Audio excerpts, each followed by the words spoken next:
For our final project, Yaz, Ferris, and Brianna created a decision support system based on an article about a manager with a warehousing problem.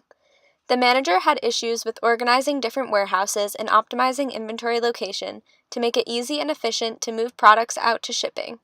To help the manager, the team created a DSS to add product information, use the product data to optimize warehouse inventory, maximize flow of shipping, view specific data points for analysis, and determine production of parts to maximize profits. Welcome to our decision support system. It is created for a manufacturing company that makes car parts. It focuses on making decisions for inventory storage in the 5 company warehouses at each of the 3 major locations. There is a source sheet for managerial input, a warehouse sheet to optimize inventory location in each warehouse, a shipping sheet to maximize flow from the warehouses, and a profit sheet to determine how many of each car to produce parts for to maximize company profits. The user begins by clicking the warehouse image to launch the program. Then the user selects Import Data. This takes the user to the source sheet. The source sheet pulls data from Access, and the user can see the product location, warehouse number, batch number, demand, and price. The user can then input new data, and when the user selects Next, it will be added to the bottom of the data list. The user can do this as many times as he wants to add as many new data points to the bottom of the source list as needed.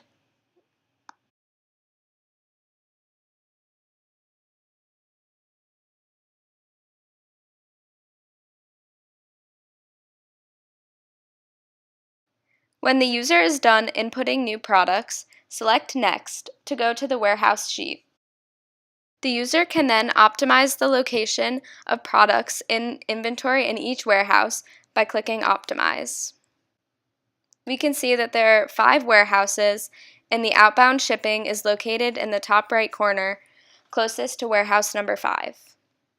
When we click Optimize, it takes all of the data from the source sheet and puts products with the highest demand closest to outbound shipping. The user clicks Next once they know where to locate each product in inventory. Then they are taken to the shipping sheet and are told to click the button to optimize the shipping process through the 5 warehouses. We can see the warehouse and each node, as well as the paths with the maximum flow allowed on each path to the desired node. The user inputs the desired warehouse and clicks Optimize Shipping, and the warehouse will be updated, as well as the optimal flow with the new products added. To maximize the profit, we will be using simulated annealing to optimize how many of each product to manufacture 3 car types in thousands. To do that, we will click Maximize. You can see that we need to manufacture products for 8,000 for car 1, 5,000 for car 2, and 2,000 for car 3, and the max profit is $902,058.30. In this step, the manager can choose what he wants to see individually by using each button respectively. The clear button to restart and the show results does everything at once and ends the program. And by that, the manager can specify which product information he wants to analyze.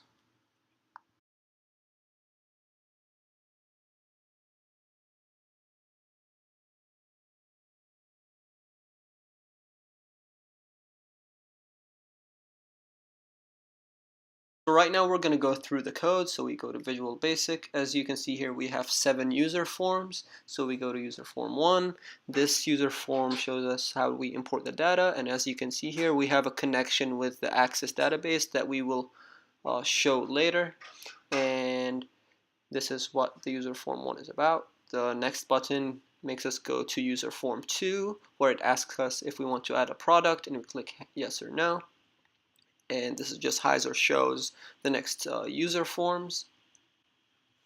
Then if we click yes, it takes us to user form 3, where we can put the description of the data we want to enter, and we can enter as many as we want.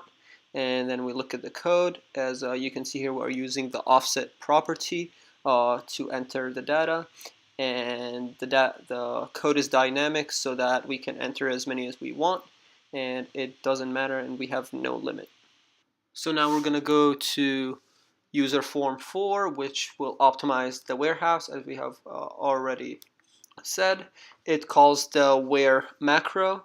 And so here in the code, what we're trying to do is to get the items with the highest demand closest to the shipping area, and we use this by doing optimization techniques and sorting.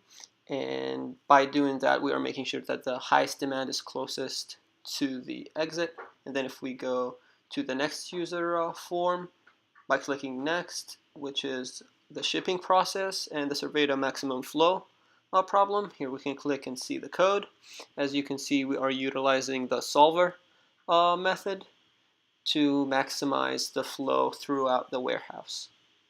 So right now we're going to go to the sixth user form. If we click it here, we see the code for the simulated annealing. As you can see, we have 3 variables, we have 3 constraints, and we have the profit equation to the right. And then since simulated annealing works, we have 3 if statements, and we have it looped 1,000 times, and at the end it gives us the number of cars, 1, 2, and 3 in thousands, and the profit in dollars.